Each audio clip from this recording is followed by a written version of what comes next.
বাড়িতে যদি সুজি থাকে তাহলে এত সুন্দর কুরকুরে পকোড়া রেডি হয়ে যাবে। বিকালে টিফিনের জন্য একদম পারফেক্ট রেসিপি আজকে তোমাদের সাথে শেয়ার করব। নমস্কার দর্শক বন্ধুরা, আজকে আবার একটা নতুন ভিডিও নিয়ে চলে এসেছি। পকোড়া আওয়াজ শুনে তো তোমরা বুঝতেই পেরেছো কতটা মজাদার আজকে রেসিপিটা হতে চলছে। সুজির পকোড়া বানানোর জন্য আমি এখানে নিয়েছি 1 বাটি সুজি। এখানে আমি বাটি ভর্তি সুজি ব্যবহার করিনি, একটু কম সুজি ব্যবহার করেছি। এই সুজির পকোড়াটা করার জন্য মেন সুজিই লাগবে। তো আমি এখানে কড়া বসিয়ে দিয়েছি, কড়ার মধ্যে চামচের মতন সাদা তেল ব্যবহার করেছি। তেলটা একটু গরম হয়ে গেলে দিয়ে দিলাম সুজিটা। সুজিটা আমি হালকা একটু ভেজে নেব। সুজিটাকে বরাবর নাড়াতে হবে, নইলে সুজিটা লাল হয়ে যাবে, মানে পুড়ে যেতে পারে। ওর জন্য আমি খুন্তির সাহায্যে নাড়াচ্ছি। একটুখানি গরম হয়ে গেছে আমার সুজিটা। শুকনো লঙ্কা কুচি করে দিয়ে দিয়েছি, কাঁচা লঙ্কা আপনারা ব্যবহার করতে পারেন, আমি শুকনো লঙ্কাটা ব্যবহার করলাম। দিয়ে দিলাম স্বাদ অনুসারে নুন, হাফটা চামচ দিয়েছি ব্ল্যাক পেপার। দিয়ে ভালো করে আমি নাড়ি চাড়িয়ে নিচ্ছি যাতে সুজিটা না লেগে যায়। দিয়ে দিলাম 2 চামচ ময়দা, আপনারা আটাও ব্যবহার করতে পারেন কিংবা পটেটো ম্যাশ করেও দিতে পারেন।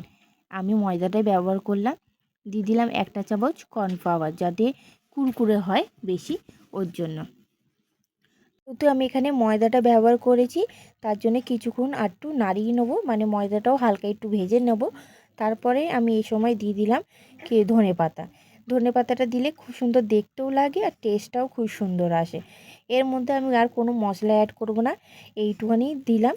তো এবারে আমি কিছুক্ষণ নাড়িয়ে চাড়িয়ে, দেখুন আমার অনেক সুন্দর কালারটা এসে গেছে সুজি। এবারে আমি দিয়ে দেবো 1 গ্লাস জল। আপনারা চাইলেন 2 গ্লাসও দিতে পারেন। আমি এখানে পকোড়ার কোয়ান্টিটি অল্পই করব, তার জন্য 1 গ্লাস জল দিলাম। আপনারা যদি আরটু বেশি করতে চান পকোড়া বেশি করে, তাহলে 2 গ্লাসও আপনারা দিতে পারেন। তো এখানে আমি এবারে সুজিটাকে ভালো করে ফুটিয়ে নিতে হবে। এবার দেখুন অনেকটা কিন্তু আমার জলটা কমে এসেছে, এটাকে করতে হবে, তাই আমি কন্টিনিউ খুন্তিটা নাড়াতে হবে। তো এইদিকে আমি খুন্তি নাড়িয়ে যাচ্ছি। আর একটু দেখুন গোটা গোটা একটুখানি আছে, ওটাকে খুন্তির সাহায্যে একটুখানি ম্যাশ করে নিতে হবে। তো এদিকে আমি সমানে নাড়াচ্ছি খুন্তিটা। এদিকে দেখুন অনেকটা কিন্তু জলটা শুকিয়ে গেছে, আর কিছুক্ষণ আমি জলটা শুকিয়ে নেব। এইদিকে দেখুন সুজির জলটা কিন্তু অনেকটাই শুকিয়ে গেছে, আর কিছুক্ষণ খুন্তিটা নাড়াতে হবে। এদিকে দেখুন আমার কিন্তু পারফেক্ট ডো তৈরি হয়ে গেছে। আমি এবার নামিয়ে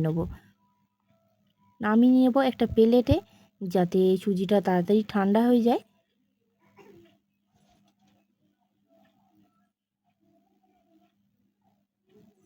যখন দেখবেন একটু খুন্তির মধ্যে লেগে লেগে আসছে, তখন দেখবেন একদম পারফেক্ট হয়ে যাচ্ছে। এবার একটু একটা চামচের সাহায্যে চারদিকে খেলিয়ে দিলাম, যাতে অনেক তাড়াতাড়ি ঠান্ডা হয়ে যায়। অনেকটা কিন্তু এবার ঠান্ডা হয়ে গেছে, আমি মাঝখানে একটু নাড়িয়ে দিয়েছিলাম। এবারে দিয়ে দিলাম লেবু আর আধা টুকরো। লেবুটা দিলে একটু টক টক লাগবে আর একটু ভালোও লাগবে খেতে। তো এই হাতের মধ্যে আমি তেলটা লাগিয়ে একটুখানি ভালো করে, লেবু দিয়েছি যেহেতু, তার জন্য ভালো করে মাখিয়ে নিচ্ছি। এদিকে মাখানো হয়ে গেছে, একদিকে রেখে আবারও হাতে একটুখানি তেল লাগিয়ে নিয়ে এবারে তৈরি করব পকোড়াটা। এখানে আমি ডোনারের শেপ দিয়েছি, আপনারা চাইলে যে কোনো শেপ দিতে পারেন। ভালো করে গোল করে নিয়ে মাঝখানে আমি একটুখানি মানে ড্যাপ করে দিয়েছি, ব্যাস। আপনাদের আমি করে দেখাচ্ছি। আমি যেরকম করে বানিয়েছি সেরকম করে আপনারা করে বানাবেন, দেখবেন একদম পারফেক্ট হবে। এইদিকে দেখুন আমি আপনাদের আবারও একটা করে দেখালাম। এখানে আমি মোটা মোটা করে করেছি, আপনারা চাইলে একটুখানি পাতলাও করতে পারেন। তখন একটুখানি ডোটা একটু কম নেবেন। আমি এবার সবগুলো করে নিই, তারপর একেবারে আপনাদের দেখাচ্ছি।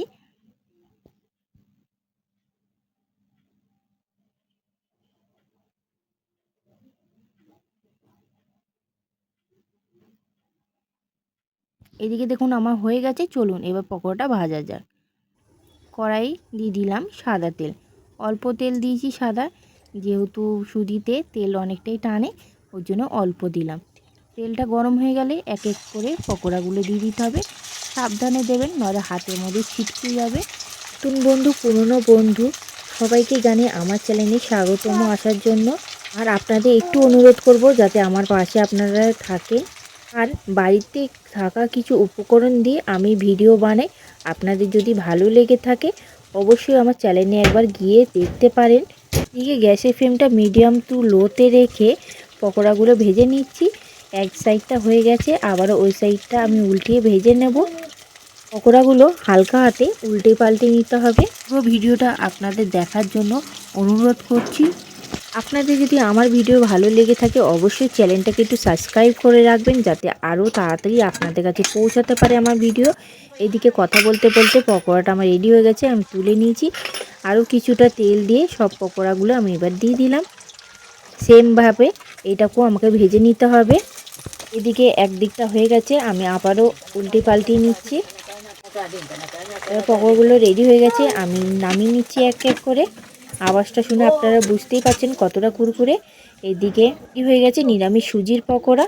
আপনারা আওয়াজ শুনে তো বুঝতেই পারছেন কতটা কুরকুরে। আপনারা যদি 1 ঘন্টা পরেও যদি খান এরকমই কুরকুরে থাকবে, কিন্তু ভেতরে নরম ওপরে কুরকুরে। আপনাদের ছিঁড়ে দেখাচ্ছি, দেখুন ভেতরে নরম।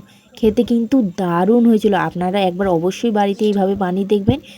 আর ভিডিওটা যদি ভালো লেগে থাকে অবশ্যই লাইক কমেন্ট করে দেবেন। আর যারা নতুন দেখছেন অবশ্যই একটু চ্যানেলটাকে সাবস্ক্রাইব করে দেবেন। ভিডিওটা পুরো দেখার জন্য অসংখ্য ধন্যবাদ।